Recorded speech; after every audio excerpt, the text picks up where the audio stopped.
म्हणून इथं उपस्थित व्यापाऱ्यांना माझी विनंती आहे, कांद्याचा भाव जरी संपूर्ण राज्यात गडगडला असला तरी भावापेक्षा आमच्या शेतकरी बांधवाला एक वेगळं जीवन आहे, एक वेगळं भावना आहे, एक वेगळं विश्व आहे. कमीत कमी सन्मानपूर्वक वागणूक ही एक माफक अपेक्षा आहे. आणि बाजार समिती, तुमचा व्यापार हा सगळा कशावर चालतो तर आमच्या कांदा उत्पादक शेतकऱ्यावर चालतो. अशा प्रसंगामध्ये आपण त्यांना समजून घेतलं पाहिजे.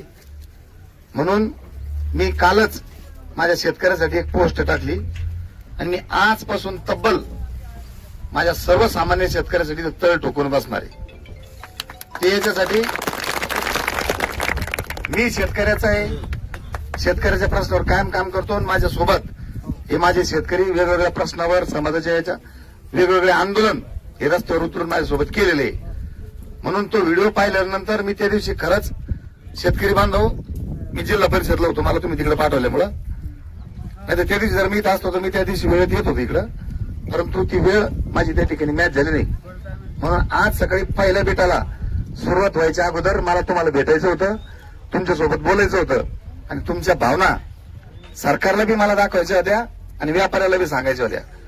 व्यापारी बांधवांना माझी हात जोडून विनंती आहे की शेतकऱ्यांच्या भावनेशी तुम्ही खेळू नका. भावाचं हे इथंच कमी आहे हे असं आम्हालाच नाही, आमच्या शेतकऱ्याला बी माहिती आहे, परंतु त्यांच्या मालाची आपण काही टायमाला जी चेष्टा करतो, तुम्ही चेष्टा घेतो पुरस्कार करता का तुमच्याकडून होऊन जाते ते मला आता आज दिवसभर तुम्ही सोबत राहिलं इथं कळणार आहे समजा. आणि मी त्यासाठी इथं दिवसभर आज सगळ्या बेटामध्ये, पहिल्या सत्रातल्या बेटात, दुसऱ्या सत्रातल्या बेटात, आणि मी इथं तळ ठोकून बसून राहणार आहे, तुमचं कामकाज पाहणार आहे.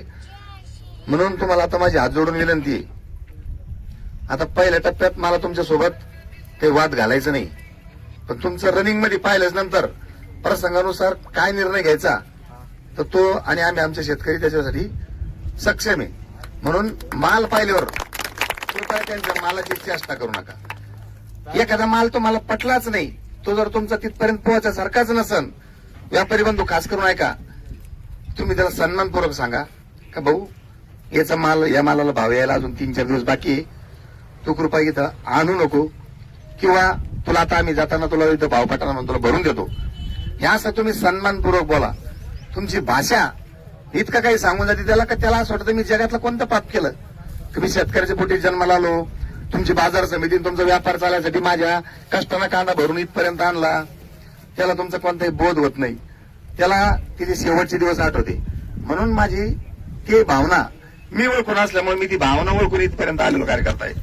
म्हणून मला तुम्हाला पहिल्या टप्प्यात हात जोडून विनंती आहे, पहिल्या टप्प्यात हात जोडून विनंतीचे दुसरा टप्पा संतोष जाधव, तुम्हाला सगळ्याला माहिती आहे आपण कोणत्या म्हणजे 20-25 वर्षापासूनचा तुमचा माझा अनुभव इतिहास एकमेकाचा. म्हणून तुम्ही त्यांच्या मालाशी खेळवार करू नका, तुम्ही त्यांचा माल पहा. माल पाहताना सगळे व्यापारी एका ठिकाणी राहा, तुमच्या हिशोबानं 4 इथं 2 तिथं, कोणी फोनवर बोलवलं, बिटाच्या टायमाला कृपया तुमचे फोन बी जर बंद राहिले तर काही हरकत नाही. सगळे सोबत जेवढ्याला बाजार समितीने लायसन दिले तेवढे, खास करून देवकर, फुलारे, तुम्ही लक्ष ठेवायचं. सचिव आहे ना आपली मार्केट कमिटीचे सचिव साहेब, तुम्ही सुद्धा ऑफिस मध्ये कमी थांबता, तुम्हाला सक्त वॉर्निंग आमच्या शेतकरी तुम्ही इथं थांबायचंय. कारण की हा प्रश्न आता शेतकऱ्याचे दिवस असे आहे सध्या अडचणीचे. हा कांदा त्यांनी इथं का आणला ऐन पावसाळ्याच्या तोंडावर, एक तर तिकडे ठेवायला जागा नाही, नंबर 1चा मुद्दा. नंबर 2चा मुद्दा, त्यांना हे इथं विकले 2 पैसे घेऊन त्यांना पावसाळा तोंड राहिला, खत बियाणं, शेतात रस्ते बी नाही आमच्या धोरणामुळे, चुकीच्या धोरणामुळे बऱ्याच जणांना ते आता उन्हाळ्यातच नेऊन ठेवा लागते. माझ्या प्रसंगामध्ये मग मी शेतातलाच भाऊ. म्हणून आता ह्याच ट्रॅक्टरमध्ये कांदा आणला, हाच इथे विकायचा आणि ह्याच ट्रॅक्टरमध्ये शेतामध्ये खत, औषध आणि बियाणं त्यांना आता नेऊन ठेवायचंय. मग त्यांनी काही चुकीच्या भावनेने आणलं तर त्यांना खरोखर अंतिम टप्प्यातली गरज आहे, जीवनाच्या अंतिम टप्प्यातली, आणि त्या गरजेमध्ये आपण त्यांच्या सोबत राहिलं पाहिजे. इथं मी बाजार समिती संचालक म्हणून नाही, आता इथं मी शेतकऱ्याचा प्रतिनिधी म्हणून इथं, मला बाजार समिती संचालकाचा आज आहे उद्या नाही, मला त्याची काही घेणं नाही, मी नसलो बी तर काही अडचण नाही त्याच्यामध्ये मला. कारण की पहिले हे लोक टिकले तर तुम्ही टिकणार आहे, तेव्हा तुम्हाला लाखोचा पगार घेता येईल, तेव्हा या 5-50 लोकांचा व्यापार चालन.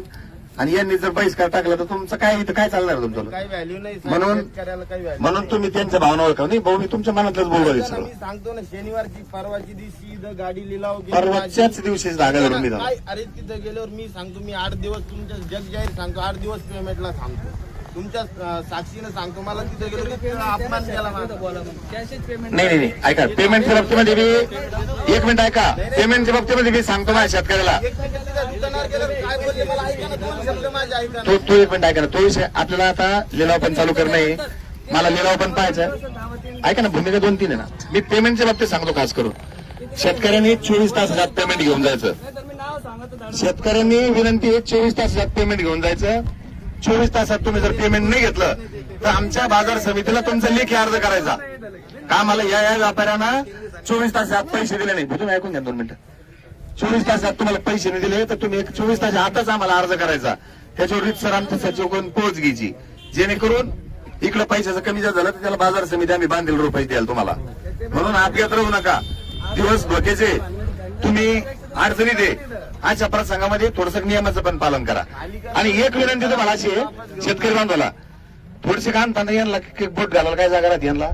आपल्याला 6 महिने कांदा लावल्यापासून रोप टाकायपासून तर इथपर्यंत आणायला आपल्याला टाइम आहे. नेमकं तुम्हाला काय थोडं प्रतवारी करायला टाइम नाही, तुमचा थोडासा प्रॉब्लेम आहे. म्हणून घाईघाईत पहाटे कांदा भरायच्या ऐवजी तुम्ही आज आणणार कांदा तुम्ही 2 दिवसापासून थोडंसं भरायला लागा, घरचं वाहन असलं तर. नाही तर बाजूला प्रतवारी करून ठेवा. प्रतवारी जर केली आणि यांनी जर योग्य भावने दिला तर यांची ताकद आहे का मग तुम्हाला कमी भाव द्यायची? म्हणून काही टायमाला थोडंसं आपल्याला बी खाली पाहावं लागतं. माझी शेतकरी म्हणून शेतकरी बांधव विनंती की थोडीशी प्रतवारी करू ना. म्हणजे बारीकला बारीकच आणा, मोठ्याला मोठाच आणा, मध्यवर्गीच आणा. थोडीशी प्रतवारीची काळजी आपण घ्या. म्हणजे थोडंसं काय का आपल्याला बी मुद्द्यात दम असला पाहिजे, एवढी माझी तुम्हाला विनंती. प्रतवारीची काळजी तुम्ही घ्या. 24 तासामध्ये तुम्हाला पैसे नाही भेटले तर बाजार समितीकडे अर्ज करा, त्याची पोहोच आम्हाला व्हॉट्सअपवर टाका. व्यापारी बंधू 24 तासाच्या आतमध्ये पैसे द्यायची तुम्ही व्यवस्था करा. नसता आम्हाला काय अधिकारी जो निर्णय घ्यायचा तो आम्ही तुमच्या तिकडे घेऊ. त्याच्याबद्दल तुम्हाला आता बोलत नाही. आता विनंती आहे, तुम्ही आज सोमवार 2 दिवसापासून सुट्ट्या होत्या. शेतकरी अडचणीत आहे, शेतकरी समाधानपूर्वक इथून बाजार समितीतून गेला पाहिजे अशी व्यवस्था करा. तुम्हाला पहिल्या टप्प्यात विनंतीची बीट सुरू करा. धन्यवाद. हो तुम्ही सर बरं तुम्ही सर आम्ही पाहून 600 रुपये 700 रुपये 100 रुपये 100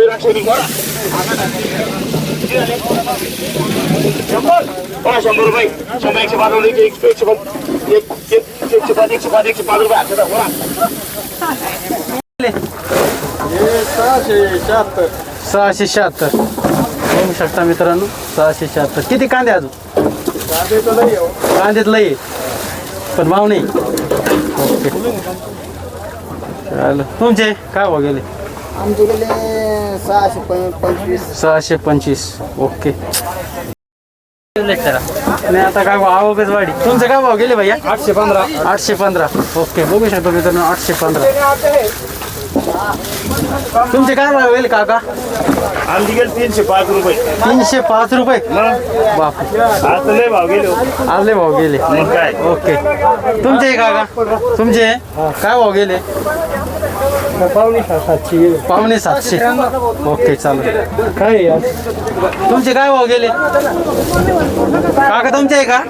तुमचे आहे का? काय भाव गेले? काय मग भरून 600 600.